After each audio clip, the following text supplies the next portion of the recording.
Let me ask you something before we go any further. Think about someone in your life, maybe someone you love very much, who has hurt you more than once. Not once, not twice, but again and again, in almost the same way, like a wheel that keeps turning back to the same spot on the road. And every time it happened, you told yourself, this time will be different. You made excuses for them. You gave them another chance. You adjusted yourself, bent yourself, maybe even blamed yourself. And then, it happened again. Now I want you to sit with that for a moment, because what I am about to share with you today is one of the most important things a human being can ever learn. Not from a book, not from a classroom, but from life itself, from the long, hard, beautiful experience of being a person who pays attention. Look at people's patterns of behavior. Not what they say, not the promises they make on a good day, not the tears they cry when things fall apart. Look at what they do, repeatedly over time. Because a person's pattern of behavior is the truest language they speak.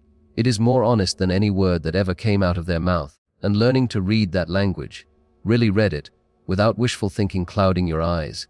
That is one of the most freeing, and one of the most loving, things you will ever do for yourself. I have spent my entire life studying the human mind, not just in a cold scientific way, but in a deep searching, sometimes painful way. Because the human mind is not a machine. It is a living, breathing world, full of shadows and light, full of patterns that go back further than we can remember. And here is what I have come to understand with absolute certainty. People show you who they are long before you are ready to believe it. That is not a cruel statement. I say that with great tenderness, because I understand why we don't want to see it. I understand why we look away. We look away because we love people. We look away because we hope. And hope is one of the most beautiful things in the human heart. But there is a difference between hope that heals and hope that blinds. And sometimes, without meaning to, we use hope as a way of avoiding the truth that is standing right in front of us, plain as day. Here is something I want you to understand about yourself first. Before we talk about anyone else, you are not naive. You are not foolish. If you have missed the patterns in someone's behavior, it is not because you were stupid. It is because you are human. It is because somewhere inside you, in a place that is very old, perhaps older than your own memories, there lives a deep desire for people to be good, to be kind, to be trustworthy.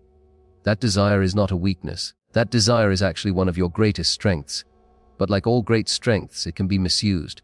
It can be turned against you, sometimes by others, and sometimes by your own heart that simply cannot stand the thought of giving up on someone.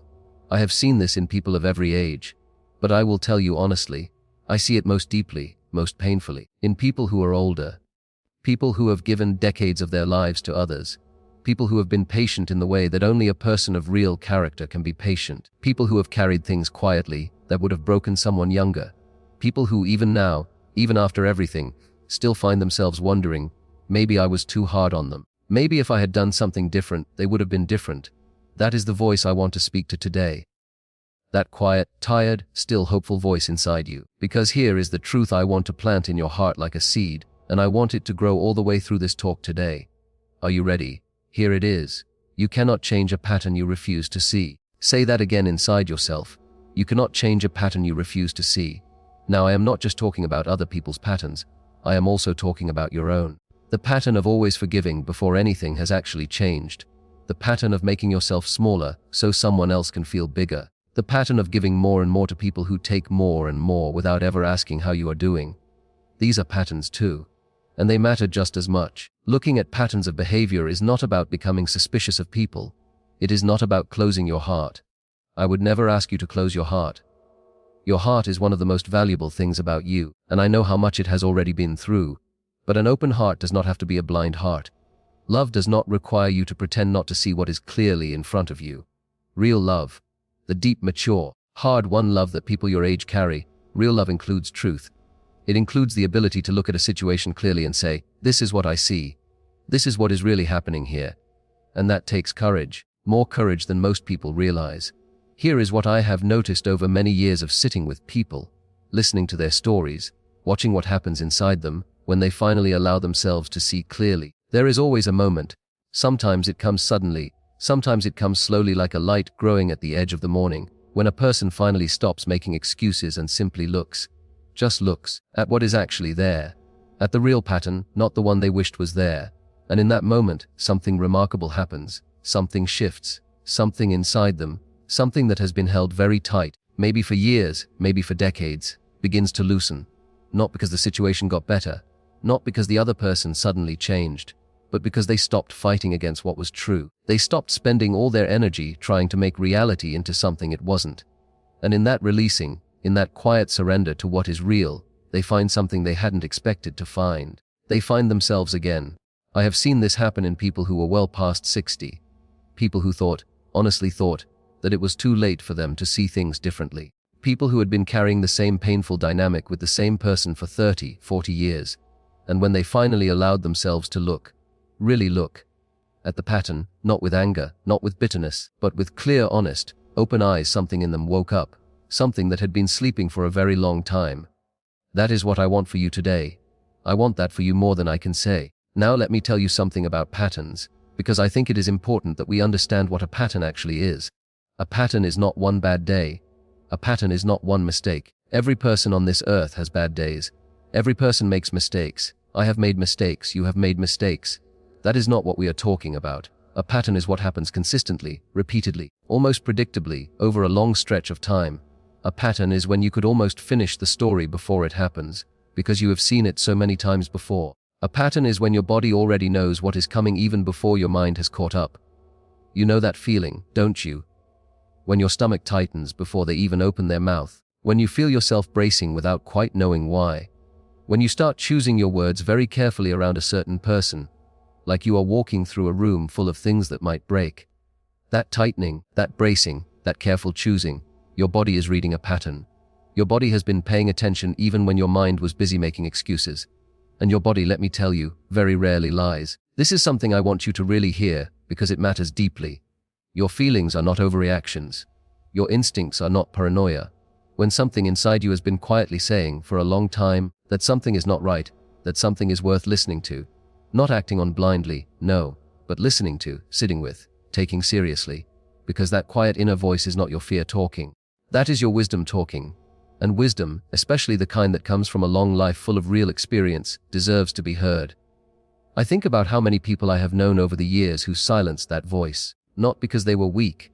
Please understand that. They silenced it because they were trying to be good. They were trying to be kind. They were trying to be fair. They told themselves, maybe I am judging too quickly. Maybe I am being too sensitive. Maybe this is my fault somehow. And so they turned the volume down on their own inner knowing, trying to be generous, trying to be patient. And meanwhile, the pattern continued. The wheel kept turning. And they kept being surprised by something that, if they were honest with themselves, they had seen coming from a long way off. I am not telling you this to make you feel bad about the past. Please hear me on that. I am not here to point a finger at yesterday. Yesterday is gone and there is nothing either of us can do to change it. But today is still open. Today is still alive. And if you are sitting here right now, listening to these words, then something in you is ready. Something in you is already leaning forward, already hungry for a clear way of seeing, already tired of the same old confusion. That hunger is important. Don't dismiss it. Don't tell yourself you are too old to start looking at things differently. I have never believed that. I will never believe that. The human mind, the human heart, the human spirit, they do not have an expiration date. Growth does not stop because you have passed a certain birthday. Understanding does not stop arriving just because your hair has gone gray. Some of the most profound moments of real clarity that I have ever witnessed in a human being came to people who were in the last chapters of their lives. And those moments were not small. They were enormous. They changed everything. Because here is what happens when you begin to truly see a pattern for what it is. You stop being confused by it. And confusion, let me tell you, is exhausting. Confusion drains you in ways that are hard to describe. When you cannot understand why someone keeps doing what they do, when you keep turning it over and over in your mind, trying to make sense of it, when you keep asking yourself, why, without ever arriving at a satisfying answer, that is a particular kind of tired that goes all the way to your bones. You know that tired. I think most of you in this room know exactly what I mean. But when you stop trying to explain the inexplicable and simply start accepting what the pattern is showing you, something lifts, the confusion clears. You may not be happy about what you see. You may feel sad. You may feel grief, real grief, for the relationship you wished you had instead of the one you actually have. And that grief is real and it is valid and it deserves your respect. But underneath that grief, there is something solid. There is ground. There is something to stand on. And that is where real decisions can begin to be made. That is where your life, even now, even at this point in the journey, can begin to move in a direction that actually belongs to you. Let me tell you about a woman I once knew. She was in her late 50s. a good woman, a faithful woman, the kind of person who showed up for everyone always. She had a daughter who had been taking from her for years, not just money, though that was part of it, taking her peace, taking her energy, taking her confidence slowly, quietly, the way water erodes stone, and every time this woman tried to talk about it, people around her would say, "But she's your daughter. Family is family." And so she would go quiet again. She would swallow what she saw. She would tell herself she was being selfish for even noticing. One day she said to me very softly, almost like she was ashamed of the words, "I think I have known for a long time. I just didn't want it to be true." And I said to her, "I know. But knowing the truth and accepting the truth are two very different things. And you have been living in the space between them for a very long time. That space is not a safe place to live." She cried when I said that, not because it was cruel, but because it was the first time someone had named exactly what she had been carrying.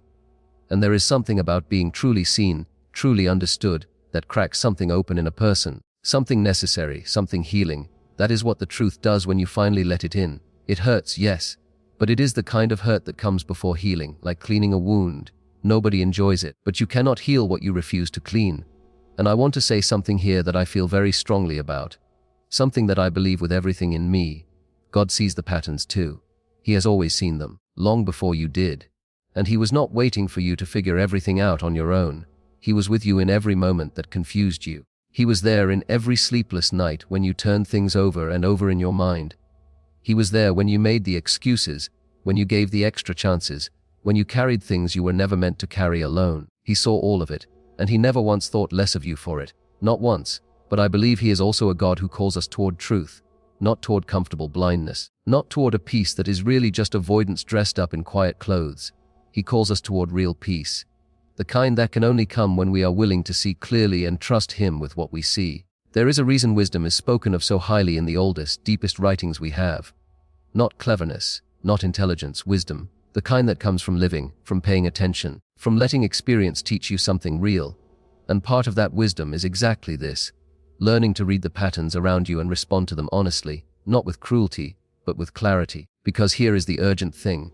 Here is what I need you to feel in your chest right now, not just understand in your head. You do not have unlimited time to keep going in circles. None of us do. And I say that not to frighten you, but to honor you.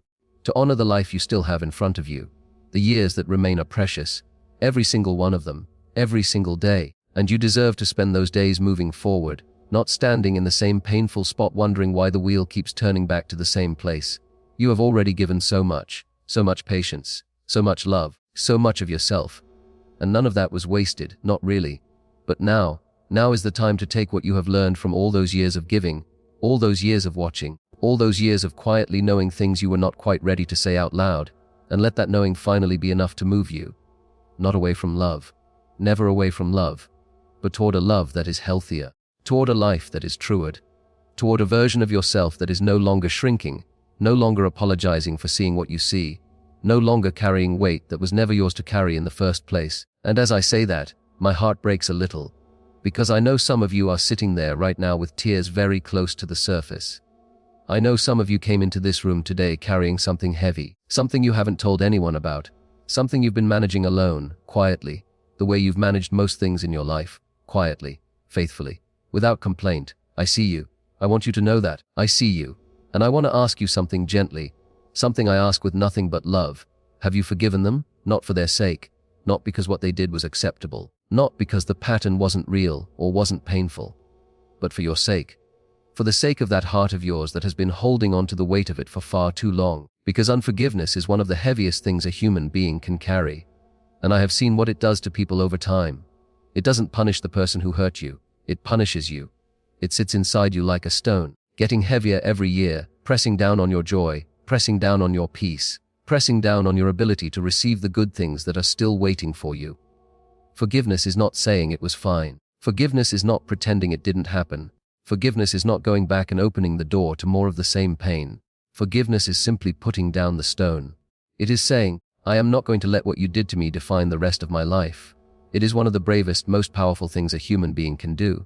And it is also, I believe deeply, one of the most godly things. Because God forgave you, He forgave me, not because we deserved it, not because our patterns were perfect, but because love, real love, the kind that comes from somewhere higher and deeper than human understanding, chooses to release, chooses to free, chooses to say, I see everything you are, everything you've done, and I am not letting go of you.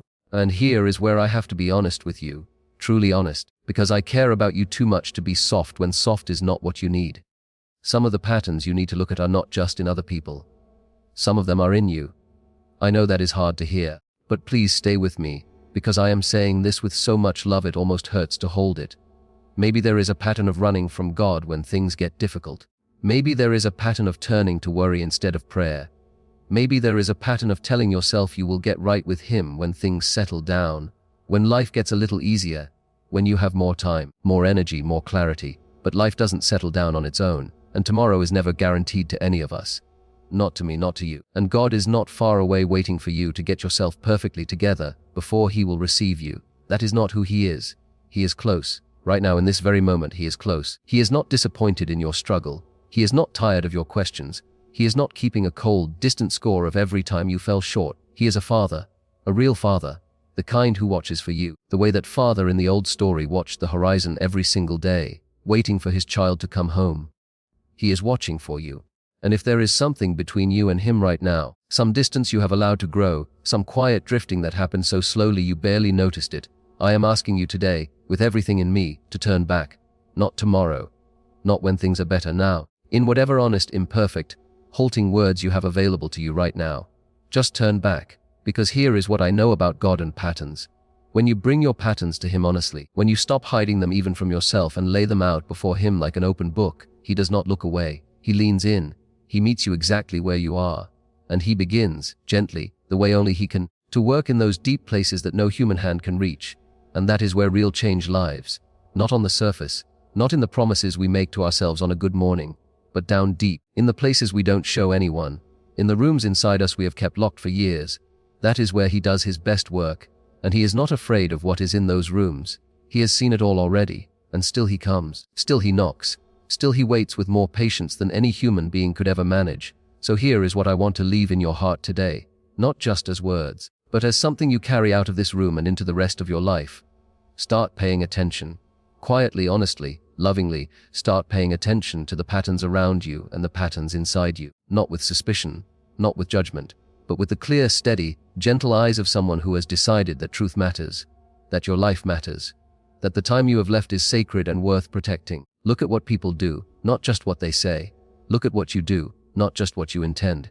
And when you see something clearly, trust what you see. You have lived long enough to know the difference between a bad day and a bad pattern. Trust that knowing. It was given to you through years of real living, and it is one of the most valuable things you own. And in all of it, keep going back to God.